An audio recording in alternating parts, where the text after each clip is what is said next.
नमस्कार दोस्तों, अदमी एकेडमी के ऑनलाइन प्लेटफॉर्म पर आप सभी का हार्दिक स्वागत अभिनंदन करता हूं।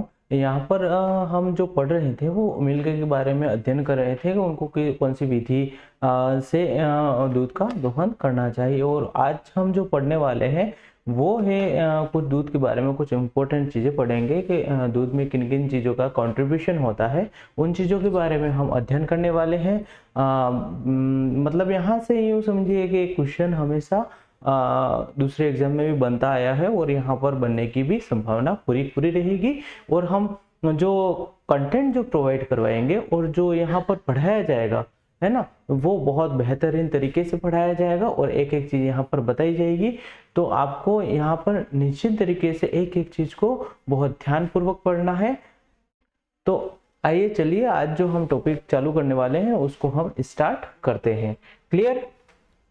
अब जैसे कि हम बात करें कि सबसे जो पहला जो शब्द आता है वो आता है पुआस, है ना। आपने सुना होगा पुआस।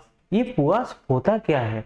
तो हम बात करें कि आपने देखा होगा कि चाहे गाय हो और चाहे मनुष्य हो, तो उसमें क्या होता है कि जो एक जो दिमाग होता है, जो मस्तिष्क होता है, उसमें एक ग्लैंड पाई जाती है और उस ग्लैंड का नाम है पिट्यूटरी ग्लैंड। क्या नाम है? पिट्यूटरी ग्लैंड नाम है। और इस पिट्यूटरी ग्लैंड से एक हार्मोन का सिक्रेशन होता है और उस हार्मोन का नाम है ऑक्सीटोसिन, है ना। और ये जो ऑक्सीटोसिन क्या है, ये जो ऑक्सीटोसिन हार्मोन होता है वो रिस्पॉन्सिबल होता है कि जो आपके ममेरी जो ग्लैंड है ना, वहां से दूध को मतलब वहां तक पहुंचाना, है ना। दूध को मतलब बाहर निकलना, क्लियर, इकट्ठा करना। तो ये किसका काम है?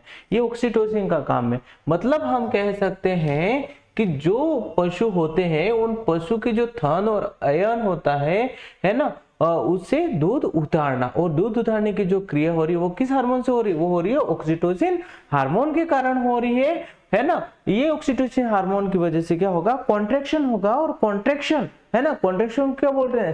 संकुचन होगा। और संकुचन से क्या होगा? दूध बाहर निकलना स्टार्ट हो जाएगा। क्लियर।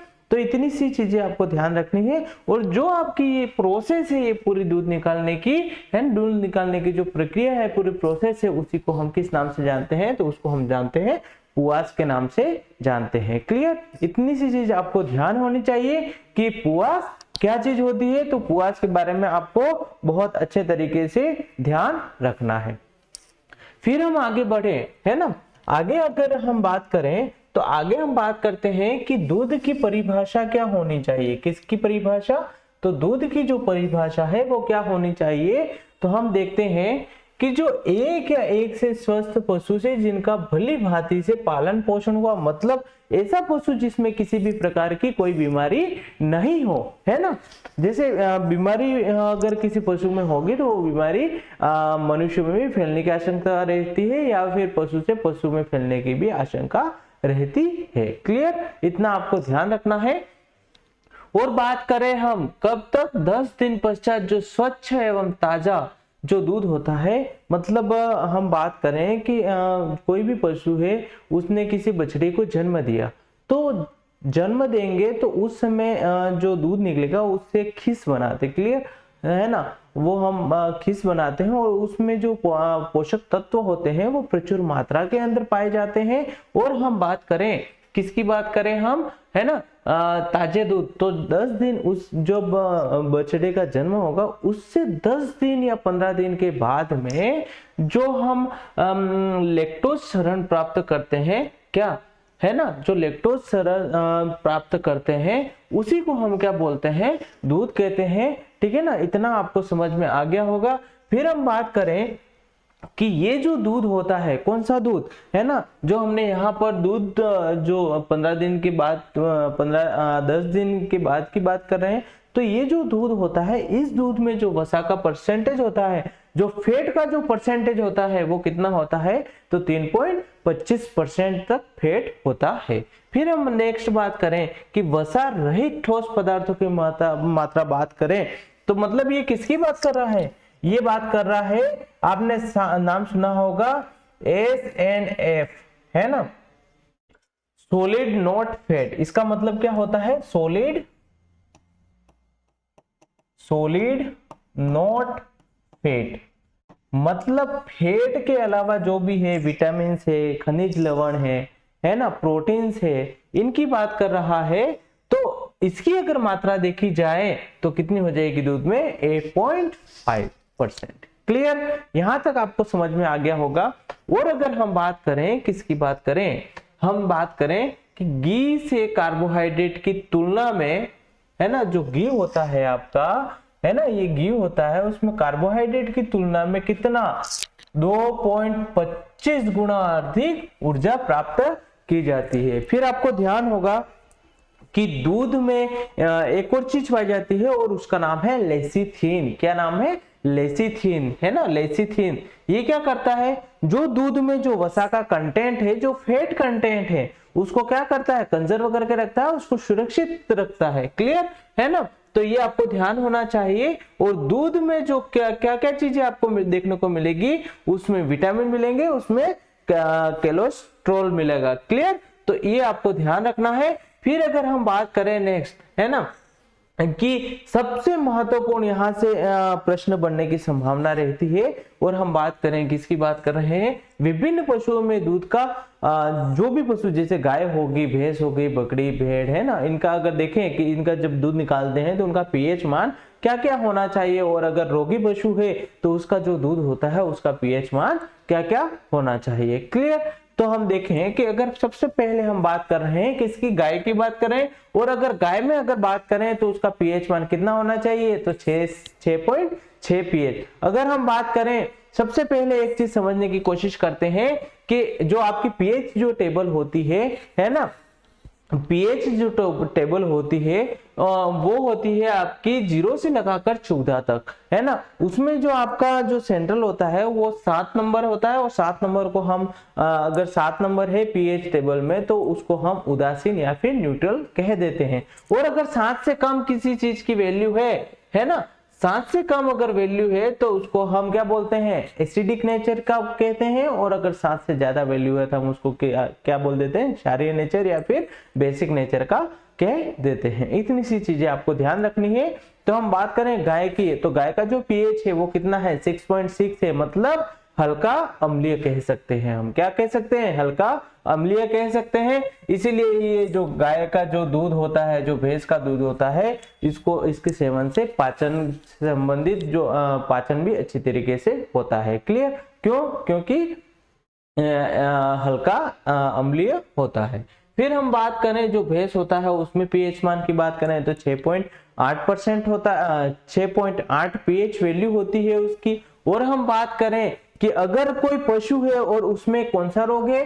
तो थनैला रोग है। कौन सा रोग है? थनैला रोग है। तो हम जब थनैला रोग की बात करते हैं तो उसका पीएच कितना होता है? 7.4, है ना, 7.4 पीएच वैल्यू किसकी होती है? ऐसा पशु जिसमें थनैला रोग है। क्लियर? तो ये आपको ध्यान रखना है, ये एग्जाम के पॉइंट ऑफ व्यू से इंपॉर्टेंट है ना, तो ये आपको ध्यान रखना है। फिर हम बात करें खीस की, और खीस मैंने समझा दिया है कि खीस क्या होता है। खीस वो चीज होती है, जैसे हमने जो भी पशु है, जैसे हम समझने की कोशिश करते हैं, जो भी पशु है उसने किसी बछड़े को जन्म दिया, और जो जन्म के समय जो दूध का जो स्त्रावण हो रहा है ना, उसी को हम क्या बोलते हैं? खीस बोलते हैं। क्लियर? क्योंकि उसमें जो पोषक तत्व होते हैं वो प्रचुर मात्रा में पाए जाते हैं। ये चीज आपको क्लियर होनी चाहिए। और अगर इसका पीएच मान पूछा जाए तो 5.7 से लगाकर 6.4 इसका पीएच मान होता है। क्लियर? फिर हम बात करें बकरी की, और बकरी का जो पीएच मान होता है वो 7.5 से लगाकर 8 पीएच मान ये रखता है। इतना आपको ध्यान रखना है। फिर हम बात करें नेक्स्ट, है ना, नेक्स्ट बात करें हमारा जो दूध होता है उसमें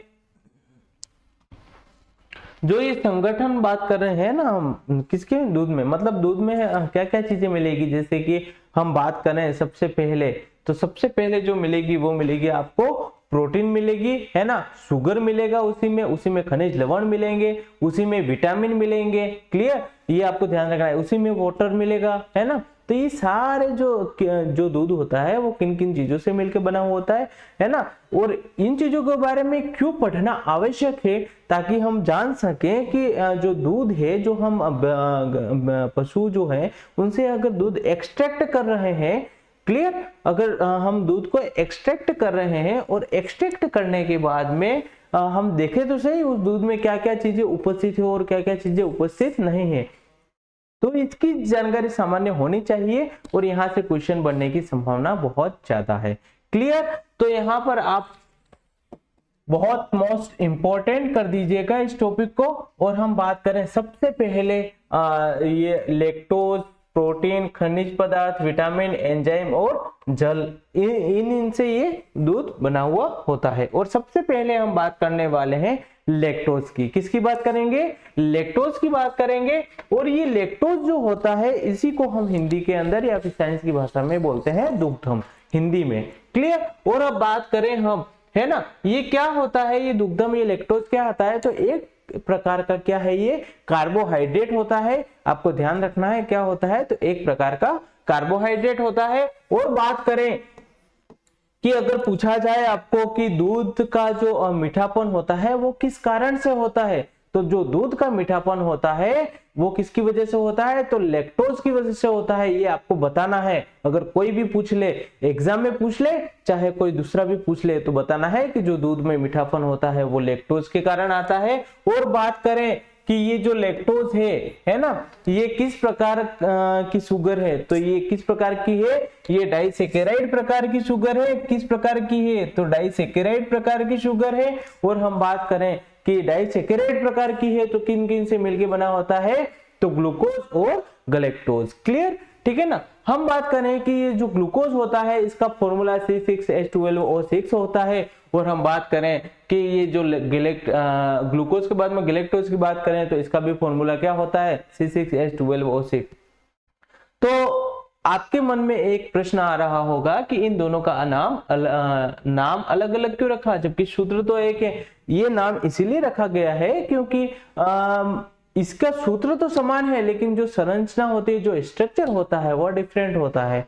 क्लियर, किसका, H या फिर OH का जो फंक्शनल जो यूनिट होती है वो मतलब जो स्ट्रक्चर में चेंज हो जाता है। क्लियर, इसीलिए इसका नाम एक का ग्लूकोज और एक का गैलेक्टोज।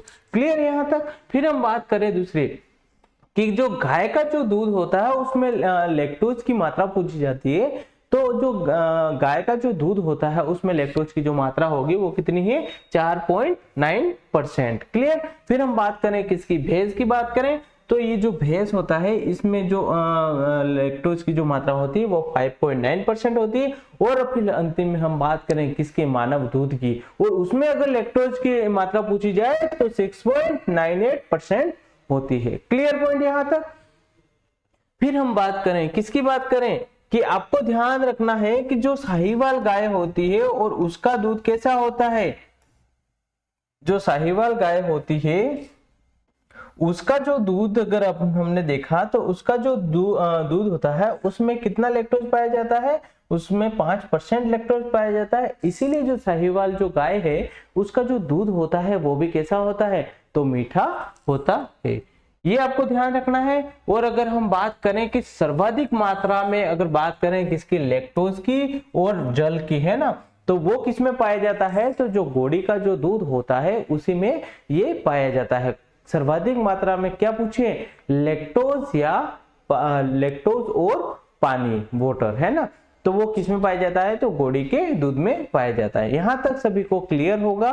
फिर हम नेक्स्ट बात करें, जो नेक्स्ट है आपका प्रोटीन, और प्रोटीन के बारे में आज हम देखने वाले हैं। जैसे हम बात करें कि ये जो प्रोटीन क्यों आवश्यक है हमारे शरीर के लिए, तो हम बात करें कि हम जैसे कि सुबह में रनिंग वगैरह करते हैं। क्लियर, एक एग्जांपल लेके बात करते हैं कि सुबह में रनिंग करते हैं और रनिंग के समय हम इसके बाद रनिंग करने के बाद में थक जाते हैं। क्लियर, मतलब थकने का कारण क्या है ना, जो टिश्यूज वगैरह होते हैं या फिर उसमें एयर भर जाती है। क्लियर है, या फिर हम बात करें कि जो टिश्यूज होते हैं वो कहीं ना कहीं डैमेज हुए हैं। क्लियर। तो हम बात करें वो रिपेयर हो रहे हैं उसकी वजह, और रिपेयर कौन करता है तो प्रोटीन करता है, इसीलिए सलाह दी जाती है कि चने का सेवन करें, प्रोटीन कंटेंट जो भी होते हैं जैसे एग होता है तो उसका सेवन करें, तो ये सारी सलाहें दी जाती है। क्लियर, तो ये आपको ध्यान रखना है। तो आप लिखेंगे कि कोशिकाओं के निर्माण में आवश्यक, कोशिकाओं के निर्माण में आवश्यक, कोशिकाओं के निर्माण में आवश्यक होता है। क्लियर। फिर हम बात करें कि जो दूध होता है ना, जो आपका दूध होता है उस दूध में जो प्रोटीन पाई जाती है वो 3 प्रकार की प्रोटीन पाई जाती है। अगर हम बात करें पहली तो वो हो जाएगी आपकी केसिन प्रोटीन। कौन सी प्रोटीन हो जाएगी? केसिन प्रोटीन हो जाएगी। और हम बात करें दूसरे नंबर की तो वो कौन सी हो जाएगी? एल्बुमिन। कौन सी हो जाएगी? Albumin protein. क्लियर। और हम बात करें कि जो दूध होता है उसमें जो तीसरे प्रकार की जो प्रोटीन होती है वो होती है आपकी ग्लोब्यूलिन। ग्लोब्यूलिन। क्लियर। तो इतनी सी चीजें आपको ध्यान रखनी है। और हम बात करें इस प्रोटीन की, है ना, तो ये जो प्रोटीन होती है इस जो दूध में जो ये केसिन की जो मात्रा होती है वो कितनी होती है? 80% तक केसिन पाया जाता है। एक चीज आपको ये ध्यान रखनी है। फिर अगर हम बात करें कि ये जो प्रोटीन है ये जो प्रोटीन जो पाई जाती है दूध में वो केसिन प्रोटीन, एल्बुमिन और ग्लोब्यूलिन होता है, ठीक है ना। लेकिन हम बात करें कि ये किसी से बनी होती है तो हम बात करें ये किसी से बनी होती है, ये बनी होती है अमीनो एसिड। अमीनो एसिड जिसे हम क्या बोलते हैं? एमिनो अम्ल। क्लियर। यहां तक आप सभी को क्लियर हो गया होगा। और हम बात करें कि अगर एमिनो एसिड है तो कौन कौन से एमिनो एसिड है उसके बारे में भी हम देख लेते हैं। अगर एमिनो एसिड की बात कर रहे हैं तो कौन कौन से एमिनो एसिड है वो भी हम यहाँ पर देख लेते हैं। आपने सबसे पहले देखा होगा, सबसे पहले आपने नाम सुना होगा थियोनिन। थियोनिन है ना, ये पाया जाता है। फिर हम बात करें कि कौन सा? वेलिन। फिर हम बात करें ल्यूसीन, है ना, ल्यूसीन। और ल्यूसीन के बाद में हम बात करें आइसोल्यूसीन। आइसोल्यूसीन। क्लियर। फिर हम बात करें आइसोल्यूसीन के बाद में लाइसिन। लाइसिन। क्लियर। फिर हम बात करें इस लाइसिन के बाद में मिथियोनिन। मिथियोनिन। और इस मिथियोनिन के बाद में बात करें फिनाइलेनाइन। क्या नाम हो जाएगा?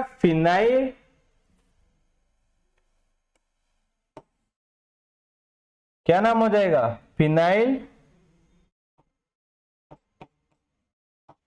फिनाइलेनाइन। क्लियर। फिर हम बात करें और क्या होगा? ट्रिप्टोफेन मिलेगा आपको। ट्रिप्टोफेन, है ना। तो ये सारी एमिनो एसिड यहाँ पे और भी कौन सी होती है और भी बात करते हैं। और अगर हम बात करें इस ट्रिप्टोफेन के बाद में तो आर्जिनिन। आर्जिनिन। और फिर हम बात करें इस आर्जिनिन के बाद में और कौन सी एमिनो एसिड मिलेगी तो इसके बाद में मिलेगी हिस्टिडीन। हिस्टिडीन। ये आप सभी को ध्यान होगा। क्लियर। तो हमने यहां पर बात की कि जो दूध है इस दूध में 3 प्रकार की प्रोटीन जो पाई जा रही है। एक है केसिन प्रोटीन, एक है एल्बुमिन और तीसरा है ग्लोब्यूलिन। क्लियर। तो केसिन प्रोटीन के बारे में ध्यान रखना है कि 80% तक पाया जाता है। और अगर हम बात करें कि ये जितनी भी प्रोटीन है ये एमिनो एसिड की बनी हुई होती है। और एमिनो एसिड की बात करें तो कौन कौन से एमिनो एसिड? तो बात करें एक थियोनिन होता है, एक वेलिन होता है, एक ल्यूसीन होता है, आइसोल्यूसिन होता है, लाइसिन होता है, मिथ्योनिन होता है, फिनाइललेनाइन होता है, ट्रिप्टोफैन होता है, आर्जिनिन और हिस्टिडीन। तो इतनी सी चीजें आपको यहाँ पर क्लियर होगा। क्लियर। फिर हम बात करें, इसके बाद में बात आता है थर्ड नंबर पर हम बात करेंगे खनिज लवण की। खनिज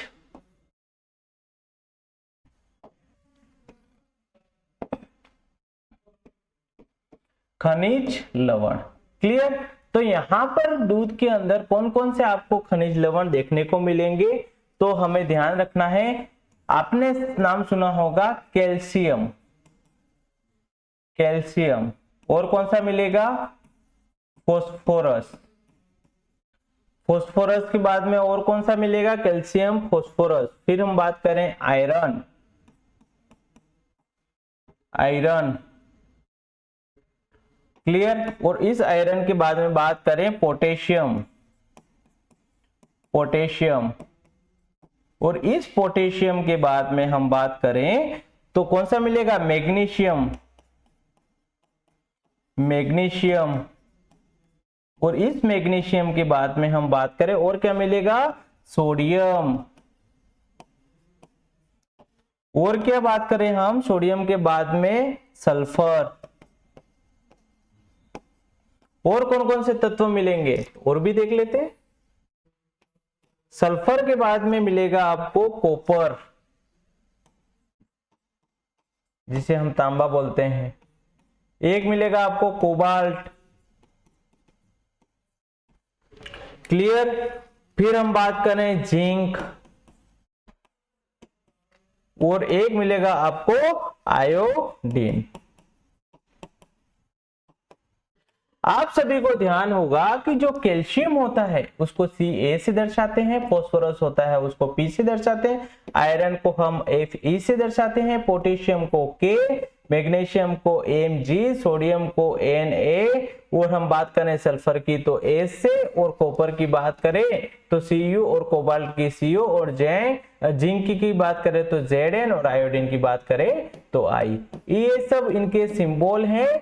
और हम बात करें कि मुख्य पोषक तत्व की बात करें तो दूध में मुख्य जो पोषक तत्व होते हैं वो पाए जाते हैं आपके कैल्शियम और फास्फोरस। और अगर इसके अलावा हम बात करें तो आयरन भी मिलेगा, उसमें पोटेशियम भी मिलेगा, मैग्नीशियम भी मिलेगा, सोडियम भी मिलेगा, सल्फर भी मिलेगा, कॉपर, कोबाल्ट, जिंक और आयोडीन। मतलब हम बात करें कि जो दूध होता है उसमें प्रचुर मात्रा के अंदर क्या पाए जाते हैं, खनिज लवण पाए जाते हैं। और हम बात करें कि खनिज लवण में भी मुख्य जो पोषक तत्व होते हैं वो कैल्शियम और फास्फोरस होते हैं, जो कि जो हड्डियां होती है उसको मजबूत बनाने भी सहायक होती है। क्योंकि छोटे बच्चों को कहा जाता है, मतलब ज्यादातर ये कहा जाता है कि जो बच्चे होते हैं उनको दूध का सेवन करवाना चाहिए। क्यों करवाना चाहिए, क्योंकि प्रचुर मात्रा में क्या मिलता है, कैल्शियम और फास्फोरस, और इसके अलावा भी बहुत सारे खनिज लवण मिलते हैं जो कि हड्डियों के निर्माण में या फिर शरीर के निर्माण में बहुत अपनी अहम भूमिका निभाती है। इतनी सी आपको चीजें ध्यान रखनी है। फिर हम बात करें इस खनिज लवण के बाद में, और खनिज लवण के बाद में हम बात करेंगे चौथे नंबर पर विटामिन। किसकी बात करेंगे, विटामिन की बात करेंगे। और अगर हम बात करें किसकी, इस विटामिन की अगर हम बात करें तो ये जो विटामिन होता है इसमें हम दो तरह के विटामिन पढ़ेंगे। और हम बात करें कि सबसे जो पहला जो बात करेंगे वो हम बात करेंगे जल में घुलनशील, जल में घुलनशील विटामिन। और अगर हम बात करें वसा में घुलनशील विटामिन, वसा में घुलनशील विटामिन। क्लियर, वसा में घुलनशील विटामिन। अगर हम आपने अधिकतर सुना होगा कि जैसे हम मार्केट से क्या खरीद के लाते हैं, सब्जियां खरीद के लाते हैं। क्लियर, सब्जियां हम जब खरीद के लाते हैं तो उसके बाद में हम सबसे पहले उसमें बहुत सारे जीवाणु होंगे यूं करके क्या धो लेते हैं, सब्जियों को हम धो लेते हैं। अवश्य जो हम बात करें कि बैक्टीरिया वगैरह वो वहां से निकल जाएंगे, ये हम मान सकते हैं, लेकिन हम ये नहीं जानते हैं कि जो विटामिन जो बी और जो सी होते हैं, जब हमने पानी से उसको धोया है ना, धोने के बाद में क्या होता है कि जो आपका विटामिन कौन सा, बी और विटामिन सी है ना, इन दोनों की बात करें तो आपने जब सब्जी धोई है तो पानी के साथ में कौन से विटामिन धुल कर निकल गए, तो बी और सी धुल कर निकल गए। क्लियर। तो हम बात करें कि अगर बात करें जल में घुलनशील विटामिन की बात करें तो कौन सा हो जाएगा, बी और सी। और अगर हम बात करें वसा में घुलनशील विटामिन की तो वो कौन सा हो जाएगा, A, vitamin A, vitamin D, vitamin E और विटामिन के। तो ये चार जो विटामिन है ये वसा में घुलनशील विटामिन है, ये एग्जाम में पूछा जाता है, बहुत महत्वपूर्ण है, इसीलिए आपको ये ध्यान रखना है। क्लियर पॉइंट यहां तक।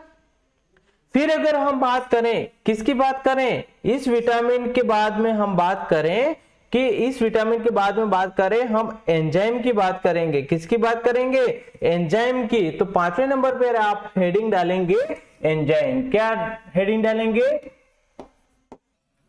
एंजाइम। क्लियर है ना, जिसको हम क्या बोलते हैं, किण्वक। क्लियर। तो ये भी आपको ध्यान रखना है कि जो दूध होता है ये क्या करता है कि ये जो एंजाइम होता है ये एज उत्प्रेरक, हम कह सकते हैं ना कि कैटलिस्ट की तरह यूज में लेते हैं। किसको यूज में लेते हैं, तो एंजाइम को। तो हम बात करें कि इसको किस रूप में यूज में लेते हैं, कार्बनिक उत्प्रेरक। क्लियर।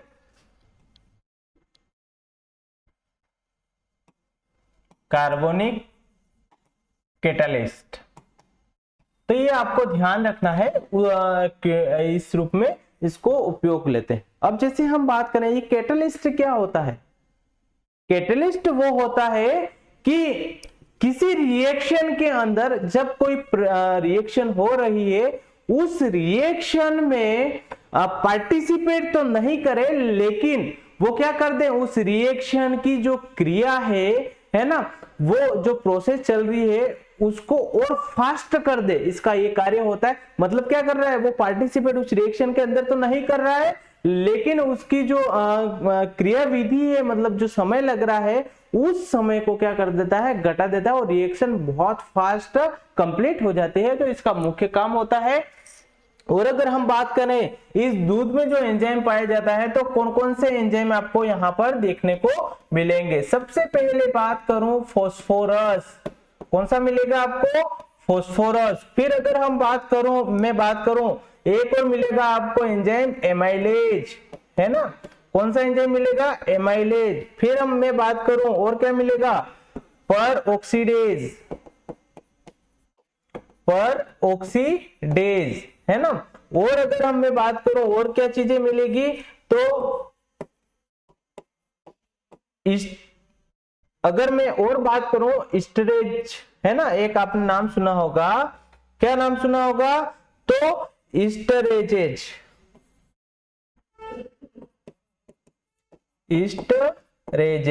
क्लियर। तो ये आपको ध्यान होगा। फिर आपने एक और नाम सुना होगा लाइपेज। ये सारे क्या है, ये एंजाइम है ना, लाइपेज। आपने एक और नाम सुना होगा जेंथिन ऑक्सीडेज,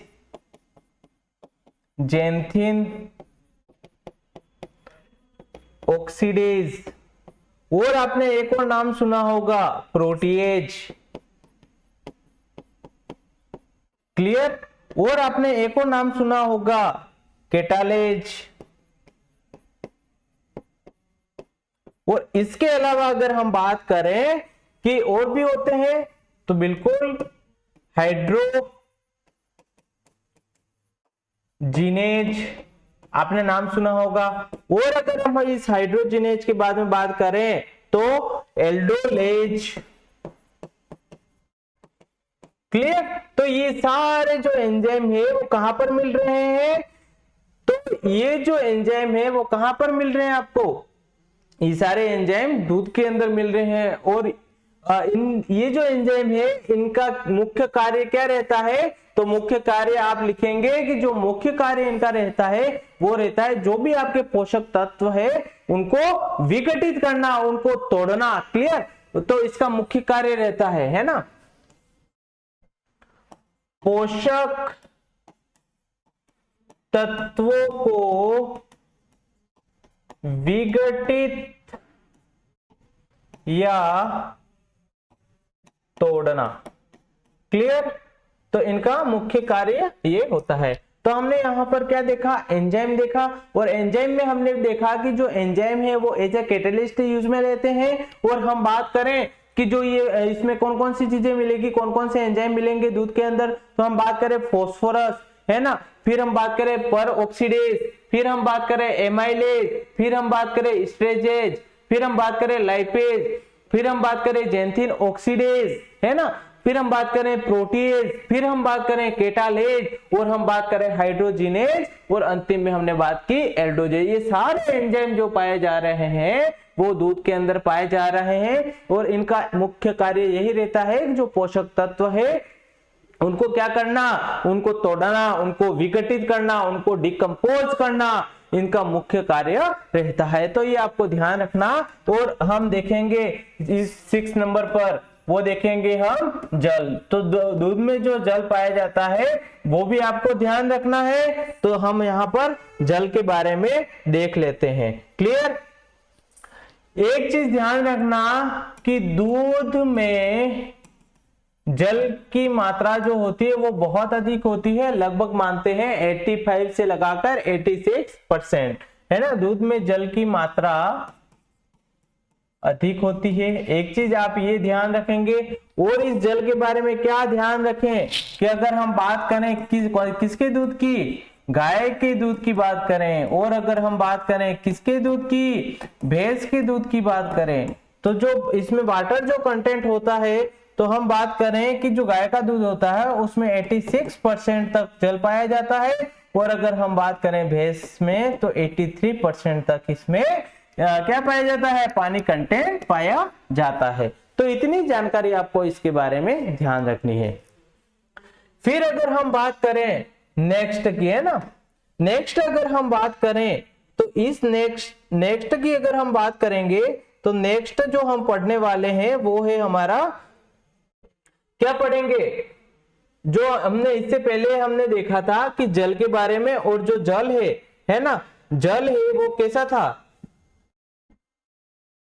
जो जल है ना, उसमें जो दूध की जो मात्रा है ना, दूध में जो जल की जो मात्रा है वो बहुत अधिक है। तो ये सारी चीजें हमने यहाँ पर देखी थी। क्लियर? फिर इसके बाद में जो हम पढ़ने वाले हैं वो बहुत ही महत्वपूर्ण चीज है। और वो चीज हम जो पढ़ने वाले हैं वो बहुत ही महत्वपूर्ण है। और इसके बाद में हम जो देखेंगे, है ना, कि दूध जो होता है, इसमें एक नोट लगाकर लिखेंगे आप, नोट लगाकर, है ना, कि आपका जो बात करें किसकी बात करें? कि बकरी की, है ना, बकरी का जो दूध होता है उसकी अगर हम बात करें, बकरी और भेड़, है ना, तो यहां पर नोट लगाकर लिखेंगे भेड़ के दूध में कुल ठोस, या फिर कहें क्या, SNF, सॉलिड नॉट फैट। और अगर हम बात करें क्या चीज? प्रोटीन, है ना। और अगर हम बात करें वसा, किसकी बात करें? वसा, है ना। तो हम बात करें कि जो भेड़ का जो दूध होता है उसमें कुल ठोस की बात करें, SNF की बात करें, प्रोटीन की बात करें, वसा की बात करें, तो ये सर्वाधिक मात्रा में पाई जाती है, अत्यधिक मात्रा में। क्लियर? तो यहां से ये नोट लगाकर इसलिए लिखा है क्योंकि यहां से क्वेश्चन आने की संभावना रहेगी। क्लियर? तो आपको ये चीजें ध्यान रखनी है। अगर हम बात करें कि अगर इसमें कुल जो ठोस होगा वो कितना हो जाएगा, वो हो जाएगा आपका 19.29%। और अगर हम बात करें इस बेड में ही SNF की तो वो मिलता है आपको 11.39%। और बात करें कि जो प्रोटीन होती है वो कितनी होती है, तो 5.23%। और बात करें वसा की तो वसा भी कितना मिलता है, 7.90%। तो ये चीजें आपको ध्यान रखनी है, किसके बारे में, इस भेड़ के बारे में, ये चीजें आपको ध्यान रखनी है। फिर हम बात करें, फिर इसके बाद में हम जो बात करने वाले हैं वो बहुत